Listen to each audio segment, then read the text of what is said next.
Hello जी, आप देख रहे हैं खबर डिजिटल। मेरा नाम बासित शहबाज है और आज का वीलॉग बलूचिस्तान के बड़े रहनुमा और बड़े नज़रियाती और बड़े अफ़कार रखने वाले जो शख्स थे, जो खैर बख्श मरी। उनके नाम खैर बख्श मरी साहब कौन थे, उनका ताल्लुक क्या था, उनके सियासी अफ़कार क्या थे, उनके नज़रियात क्या थे बलूचिस्तान को लेके। यकीनन बलोच कौम जो है वो खैर बख्श मरी जैसे लोगों को कभी जो है वो नहीं भूलेगी। और बलोच कौम के लिए उन्होंने जितना काम किया, उनको जो नज़रियात दिए और उनकी ज़िंदगी कैसी गुजरी और क्यों आज महारंग बलोच जैसे लोग या फिर जो करीमा बलोच थी, जो पहली सियासी रहनुमा बलोचिस्तान से निकल के आई, एक मजबूत कैंडिडेट, उनके ऊपर भी बात करेंगे, लेकिन वो फिर किसी वीलॉग में। लेकिन इसके अंदर बताना है कि ऐसे बड़े बड़े नाम महारंग डॉक्टर महारंग बलोच जैसे, करीमा बलोच जैसे, ये खैर बख्श मरी को अपना बाबा क्यों मानते थे, उनके नज़रियात को क्यों फॉलो करते थे। तो आज भी ये कहा जाता है कि जितनी वहाँ पे जो असल जद्दोजहद हो रही है, और इस हवाले से कि अगर वो मुसल्लह जद्दोजहद भी हो, तो उसमें बाबा खैर बख्श मरी का बड़ा नाम है। उन्होंने बलोचों को नज़रिए दिए। बात कर लेते हैं, अमूमन जितने आर्टिकल्स मैंने उनके ऊपर पढ़े या जितनी रिसर्च मैंने उनके ऊपर की, हर किसी में एक चीज़ लाज़मी थी कि वो इंसान दोस्त थे और बड़े ही कम गो थे, और नज़रियाती जो है वो इख्तिलाफ़ रखने के बावजूद बड़ी खूबसूरती से उसको बयान करते थे। इंसान बराबरी के अलमबरदार थे और इस बराबरी से दुश्मनी रखने वालों से नफ़रत करते थे वो। ये वही खैर बख्श मरी थे कि अंग्रेज़ी लॉर्ड की बग्घी खींचने का जब वाक़या पेश आया, तो इनके दादा जो थे खैर बख्श जो खैर ब मरी कबीले के उस वक़्त सरदार थे, उन्होंने ये बग्घी खींचने से मना किया। और उनका नाम था खैर बख्श अव्वल। उनको उन्होंने बग्घी खींचने से मना किया, और उन्हीं का सियासी अफ़कार उनका पोता खैर बख्श मरी, जिनके कोई बहन-भाई नहीं थे, और वालिद और वालिदा भी बचपन में ही इंतकाल कर गए थे। जबकि जब उसके उनके वालिद के बाद जो इनके चाचा को जो दवा खान थे, वो 1950 में उससे पहले सरदार बनाया गया था, गालिबन 1933 के अंदर। और उसके बाद जब ये अपनी कोहलू में इन्होंने अपनी इब्तदाई तालीम हासिल की, उसके बाद जब लाहौर एचएसएन से इन्होंने तालीम मुकम्मल करके 1950 में वापस गए, तो इन्हें सरदार जो है कबीले का दोबारा बना दिया गया। इसके बाद जनरल अयूब खान के दौर में खैर बख्श मरी वो इंसान थे जिन्होंने मार्क्सिस्ट, उस वक्त जो सोच थी, कार्ल मार्क्स की अप्रोच थी, मार्क्सिस्ट सोच थी, उसका जो है वो नज़रिया पेश किया बलूचिस्तान के अंदर। और इसके साथ साथ जो है सोशलिज्म का नारा लगाया पहली दफ़ा बलूचिस्तान के अंदर। और इसके ऊपर अयूब खान काफ़ी नाराज़ हुए, क्योंकि उस वक्त मुल्क में डिक्टेटरशिप थी। और 1964 में इनकी सरदारी ख़त्म करके इनके चाचा दवा खान को दोबारा कबीले का सरदार मुकर्रर किया गया। लेकिन मरी कबीले ने उनकी सरदारी को यकसर रद्द करते हुए तमाम उनका कत्ल किया, और ये दोबारा खैर बख्श मरी को कबीले का सरदार बनाया गया, जिसपे अच्छी खासी मुखालफत इनको अयूब खान की लेना पड़ी उस दौर के अंदर, क्योंकि कबीले ने इनके चाचा को यकसर अपना सरदार मानने से जो है वो मना कर दिया था। जबकि ये कहा जाता है कि खैर बख्श मरी जो थे वो पार्लिमानी सियासत और सियासी अफकार के बड़े खिलाफ थे। लेकिन जो मैंने पढ़ा और जो मैंने देखा, उसमें ये चीज़ सामने आई कि जो खैर बख्श मरी थे वो पार्लिमानी सियासत से मुकम्मल दिलबर्दाश्ता नहीं थे। इसका सबूत ये भी है कि 1962 के अंदर जब इलेक्शन लड़ा तो एमएनए बने, 1970 के अंदर इलेक्शन लड़ा तो फिर एमएनए बने वो। जबकि भुट्टो की जानिब से इनको गवर्नरशिप की ऑफ़र भी की गई थी कि आप बलूचिस्तान के गवर्नर जो हैं वो लग जाएँगे। इन्होंने यकसर उस तरह को उस चीज़ को मस्तरद किया। और बड़ी वजह जो थी वो ये भी थी, कहानी ये भी थी कि 1973 के आइन पे भी इन्होंने जो है वो दस्तखत नहीं किए थे। ये भी बताते चलूँ कि बलूचिस्तान शुरू से पाकिस्तान का हिस्सा नहीं था। ये स्टेट ऑफ कल्लात और जो किंग ऑफ कल्लात थे,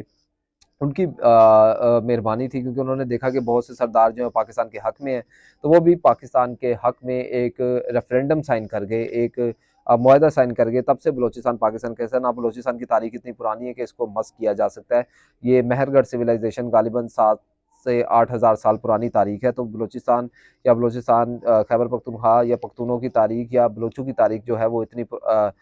जो है वो नई नहीं है। इसको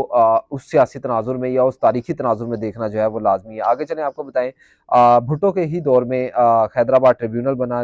इनके ऊपर केसेस हुए, नैब को ख़त्म किया गया, उनकी हुकूमत को ख़त्म किया गया। और अताउल्लाह मेंगल, गौसबख्श बजिंजो, वली खान, खैर बख्श मरी जैसे बड़े-बड़े नामों को पाबंद सलासल किया गया, इनको गिरफ़्तार किया गया, इनके ऊपर केसेस बनाए गए, इनकी हुकूमत ख़त्म की गई, और उसका नाम जो रखा गया, जो मशहूर है, वो है हैदराबाद ट्रिब्यूनल। जबकि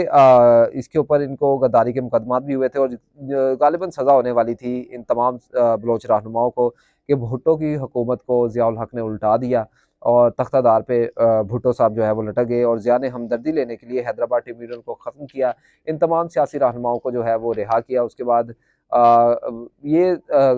जो खैर बख्श मरी थे उनके अंदर ये सोच सामने आ चुकी थी कि हमने जो है वो अब अपनी जंग जो है वो आज़ादी के लिए लड़नी है, अपने वसाइल को नहीं निकालने देना यहाँ से बलोचों ने। और एक तंजीम बनी या जो सोच बनी, तंजीम तो गालिबन उन्होंने नहीं बनाई लेकिन जो सोच बन गई थी लोगों के अंदर, उसमें मुसल्ला जिदोजहद भी जो जिदोजहद जो थी वो भी शामिल थी। इसके अलावा जब हैदराबाद ट्रिब्यूनल का खात्मा हुआ और उसके बाद ये रिहा हुए तो ये लंदन और फ्रांस भी गए तिब्बी बुनियादों के ऊपर। वहाँ से खैर बख्श मरी थे, उन्होंने मूव किया अफ़गानिस्तान की तरफ, जहाँ पर मरी कबीले के जो रहनुमा थे या जो लीड कर रहे थे, जिनमें हज़ार खान मरी और खैर मोहम्मद मरी शामिल थे, उनके पास ही जाके उनको मिले और उसके बाद इन्होंने वहाँ पे बलूचों को मुनज़्ज़म करना शुरू किया। और ये वो दौर था जब अफ़गानिस्तान में नूर मोहम्मद तरकई की क़यादत में सूर इनकलाब जो है वो बरपा हो रहा था और फ़ैज़ुल्लाह अमीन, बबर कामिल और नजीब जैसे बाएँ बाजू की हुकूमतें जो है बलूचिस्तान में राज करी थी। गालिबन जब उसके बाद अफ़गानिस्तान के अंदर तालिबान की आमद हुई, तो ये भी कहा जाता है कि खैर बख्श मरी बड़े दूर अंदेश थे। उन्होंने इस तमाम सूरत हाल को भांपा और उसी वक़्त वहाँ पे छोड़ के तमाम चीज़ें अफ़गानिस्तान में वो वापस पाकिस्तान तशरीफ़ लाए और कोयटा के जो एयरपोर्ट है वहाँ पे उनका 1992 में ऐसा शानदार इस्तकबाल किया गया जिसकी तारीख़ शायद ही कोयटा की में अंदर मिलती होगी किसी सियासी रहनुमा का या किसी अफ़कार रखने वाले, सोच रखने वाले, नज़रिया रखने वाले रहनुमा का ऐसा जो है वो सियासी इस्तकबाल किया जाएगा। जबकि खैर बख्श मरी ने उस वक़्त ये अफ़सोस का इज़हार भी किया था कि उन्हें लगा था कि मैं वापस आऊँगा तो मुझे अंडे टमाटर पड़ेंगे कि मैं कोई जंग छोड़ के आ रहा हूँ शायद अफ़गानिस्तान के अंदर। लेकिन यहाँ पे मेरा जिस तरह से इस्तकबाल किया गया, उन्होंने कहा मुझे ये चीज़ समझ आ गई कि आज भी हम उस अप्रोच से नहीं निकल सके, उस सरदारी निज़ाम से नहीं निकल सके, उस शख्सियत परस्ती से नहीं निकल सके। 1992 में ही वो कोयटा में गोशानशी हो गए और हक के तुरात सर्कल्स का जो है वो आगाज़ किया, तालीमी सर्कल से, जिसमें ऐसे फ़र्जंद पैदा हुए बलूचिस्तान के अंदर जो वहाँ की जो सॉइल है, मिट्टी है, उनका जो है नगीना साबित हुए। और यही वही अप्रोच थी, यही वही तालीमी काबिलियत थी और इसी वजह से शायद आज भी आप बलूचिस्तान को पढ़ने नहीं देते कि बलूचिस्तान के अंदर एक सोच पैदा हुई कि किस तरह वो अपना हक मांग सकते हैं और उसके लिए अलावा मुसल्ला जद्दोजहद भी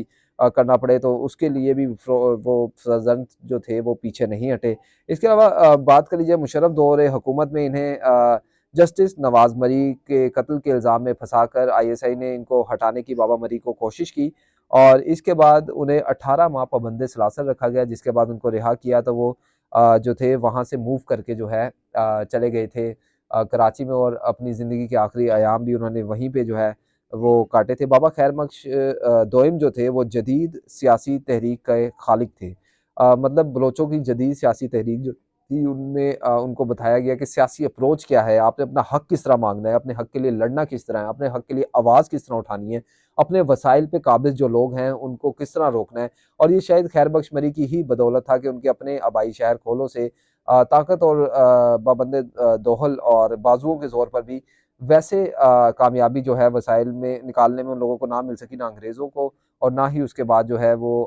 पाकिस्तानी रियासती इदारों को कि जिस तरह वो वसाइल जो है बाकी सूबों के अंदर से निकाल रहे थे। जैसे सुई के अंदर से सुई गैस जो है वो निकाल के रहेगी और बॉर्डर के ऊपर जो है वो दीगर जो चीज़ें होती हैं।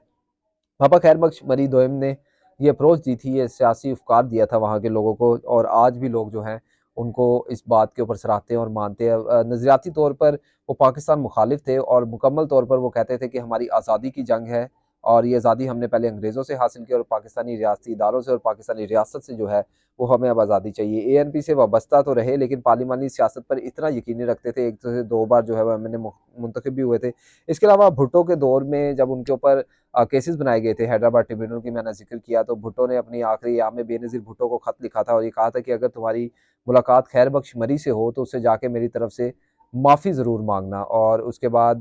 जब बेनज़ीर भुट्टो ने मुलाकात की दरख्वास्त की थी खैर बख्श मरी से कि मैंने मिलने आना है आपसे, तो खैर बख्श मरी ने बड़ा दो टोक जवाब दिया था कि अगर तो आप पाकिस्तान की साबका वज़ीर आज़म बन के आ रही हैं तो मेरे घर मत आइएगा मुझसे मुलाकात करने, और अगर आप सिंध की बेटी बन के आ रही हैं तो मेरे दरवाजे और घर के दरवाजे आपके लिए हमेशा खुले हैं। वो सहाफ़त से भी काफ़ी नाला नज़र आते थे खैर बख्श मरी और कम गो थे, मतलब कि वो इतनी बात नहीं करते। खुद उन्होंने किसी मुसल्लह तंजीम या मुसल्लह जद्दोजहद में हिस्सा नहीं लिया, सिर्फ नज़रियाती तौर पे लोगों को तैयार किया और शायद यही अप्रोच थी कि लोगों को अब समझ आ जानी चाहिए कि अगर आप नज़रियाती तौर पे लोगों को तैयार करते हैं तो वो कितना बड़ा एसेट और असासा जो है अपनी कौम के लिए साबित होते हैं। उसके अलावा उन्होंने मुसल्लह जद्दोजहद कभी हिस्सा नहीं लिया उसके अंदर, लेकिन वो मुसल्लह जद्दोजहद को कहीं न कहीं सपोर्ट करते जो है वो नज़र आते थे। सहाफ़त से बड़ा दूर रहते थे और ये समझते थे कि सहाफ़ियों के हवाले से ये भी समझते थे वो इनफ़रादी तौर पर कि मेरी बात को उस तरह ये आगे नहीं पहुँचाते, जिस तरह मेरी बात को आगे पहुँचाया जाना चाहिए, या